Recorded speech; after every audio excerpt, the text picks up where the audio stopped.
everybody, welcome back to the channel. This is MTG Gold Dude, and today we're going to be continuing our Digging Up the Past series with Hour of Devastation.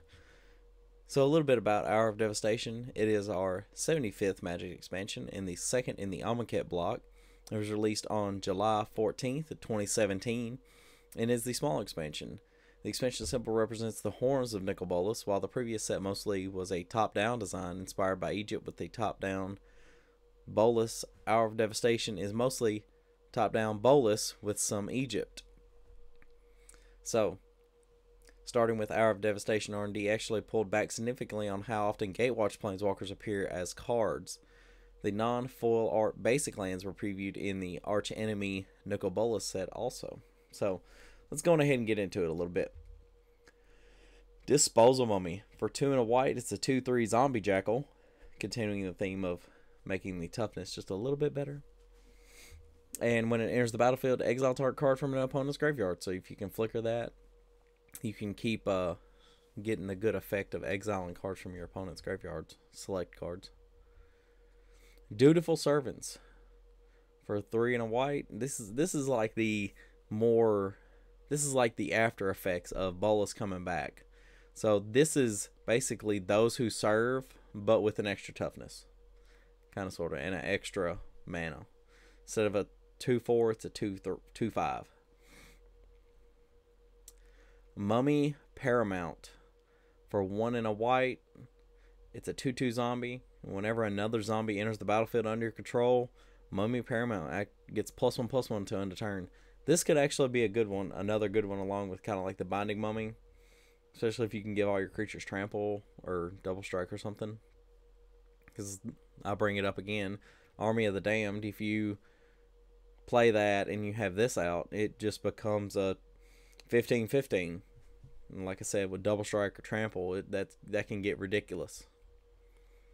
Spellweaver Eternal. For 1 and a blue, it's a 2/1 zombie Naga wizard. This is where we start seeing the Eternals that Nicol Bolas was hiding in the crypts and killing able-bodied and the superior warriors. These are beautiful. I love the color of them though. They're pretty. It's a different offshoot of zombie, but they're still loved by me all the same. But like, as I get back to it, it's a zombie Naga wizard. It has the prowess. So, and the mechanic for this set, which was different than any other, is Afflict. Whenever this creature comes blocked, the defending player actually loses the Afflict. So if it was Afflict 2, they lose 2. If it was Afflict 4, they lose 4. Which made it to where you either really wanted to block it or you really didn't want to block it. Eternal of Harsh Truths. For 2 and a black, 2 and a blue. Wow, I'm getting ahead of myself. Zombie Cleric, 1 power and 3 toughness. It has Afflict 2. So, like I said, even though it's one power, if you block it, it's still going to be 2. So most of the time they would actually usually let this through, unless they read the rest of the card where it says whenever it attacks and isn't blocked, you draw a card. So do you let them do an extra damage, or you let them get an extra card? It really was one of the more, like, this, you actually had to really pay attention to this set whenever you were playing like pre-release or something like that, because if you forgot that you could Afflict 2, even though you got it blocked, you would lose out on damage. Carrion Screecher. For 3 and a black, it's a zombie bird with 3 power and 1 toughness with flying. It's pretty good. Kenra Eternal. For 1 and a black, it's a 2/2 zombie jackal warrior with Afflict 1. I like the art. It's actually really creepy looking, because he's holding the Khopesh like a long, it's almost like the Khopesh is longer than it's supposed to be, because it's like it's not like an axe, but it's kind of like a polearm or something like that. It's a short polearm, but it's a really long Khopesh, that's for sure. And he's holding it like so, and like the blade on it's not gonna cut his left hand. Lurching Rot Beast. For 3 and a black, it's a 4/2 zombie beast, and it has cycling for a black. So if you weren't happy with it, you can go on ahead and try and get another card. Marauding Boneslasher. For 2 and a black, it's a 3/3 zombie minotaur. And Marauding Boneslasher, can't block unless you control another zombie. This was when the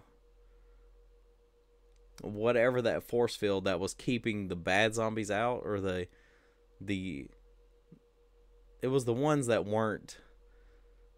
didn't do right when they were alive. It's the ones these are the zombies that weren't warriors, or they weren't strong enough warriors when they did something wrong against the gods. They did something to get pushed outside of the city, and now they're zombies, and now they're they were actually looking out for the ones on the inside.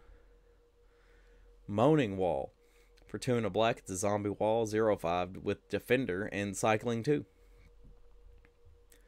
Wretched Camel. For 1 and a black, it's a 2/1 zombie camel.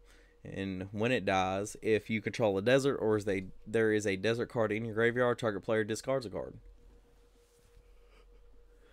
Accursed Horde.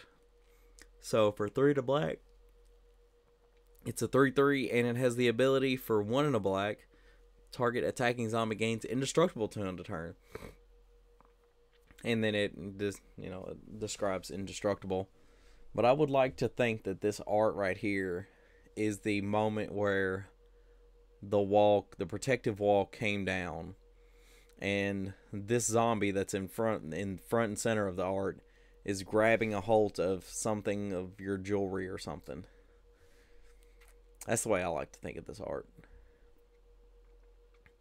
Merciless Eternal. For 2 and a black, it's a 2/2 zombie cleric with Afflict 2. And it has the ability for 2 and a black, you can discard a card. It gets +2/+2. And I guess you could do that however many times for however many cards ever you got. Untitled Eternal. For 2 and a black, it's a 5/5 zombie crocodile demon. So that's 3 types all rolled up in together. With Afflict 3. And now usually the Afflict, you would rather take the Afflict. But the second and third ability on this card make it to where you could actually kill this creature if you put in enough spells. So the second ability says whenever an opponent casts a spell, put a -1/-1 counter on Untitled Eternal. Because that was another thing dealing with Amonkhet block. They dealt with -1/-1 counters. And whenever it deals combat damage to a player, you get to remove all the counters. So if you could find a way to swing through, but whenever this creature blocked, defending player loses 3 life. That, I don't know if the Afflict actually allows it to take all the counters off. That's something I would actually have to look into. I haven't really thought about it since we left Amonkhet. Frontline Devastator. For 3 and a red, you get a 3/3 zombie minotaur warrior with Afflict 2. And for 1 and a red, Frontline Devastator gets +1/+1 to end a turn. So kind of like fire breathing. Manticore Eternal. Now this one is like real. This will haunt some nightmares. I would not want to see this on the battlefield, that's for sure. For 3 and 2 red, it's a 5/4 zombie manticore with Afflict 3, and it attacks each combat if able. Which, I mean, with Afflict 3, you can chump it all day, it's not that bad. But if you allow it to get through, that's when it starts hurting. Wildfire Elemental. This was actually one of the buy boxes or store championships, I think. It's been a while. For 3 and a red, it's a 1/4 zombie jackal cleric with Afflict 4. So this one is not one of those ones you just want to chump. You would probably just want to let this through, even though it has the ability, whenever Wildfire Elemental attacks and isn't blocked, you may cast an instant sorcery from your hand without paying its mana cost. I mean, you get to pick or choose. You know, do you let it through and let them cast a spell, or do you go on ahead and let them just give you 4? Neheb the Eternal. So we didn't see Neheb before, but we get to see him here and later in the story as the zombie. So for 3 and 2 red, it's a 4/6 like I said, legendary creature zombie minotaur warrior with a flick 3, so this one's not that bad. But at the beginning of your post-combat main phase, add red to your mana pool for each 1 life your opponents have lost this turn. So it's not been dealt damage, it's life loss. So that's actually pretty cool. That's actually really good for his mechanics. So even if they block him, you still get 3. Unraveling Mummy. For 1 generic, a white and a black, it's zombie 2/3. And it has 2 abilities. 1 and a white, target attacking zombie gains lifelink until end of turn. And for 1 and a black, target attacking zombie gains death touch until end of turn. So if you have like a good bit of mana and a really big creature, you could give it death touch and lifelink. So it's kind of like a basilisk collar you got to pay for. And now we're getting to our zombie affiliate cards.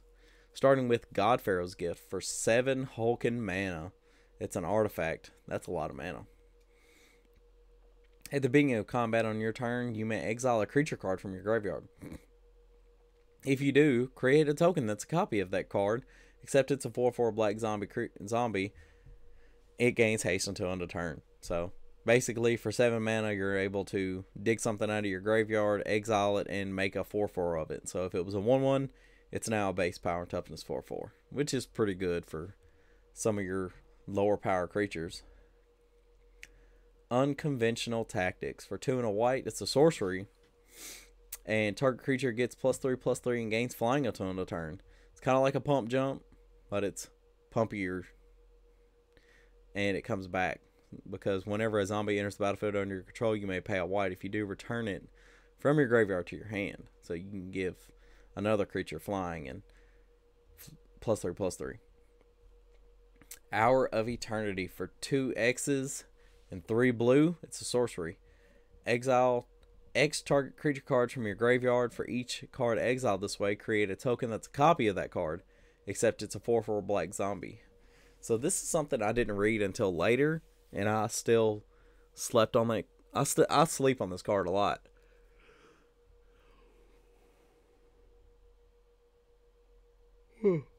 Excuse me.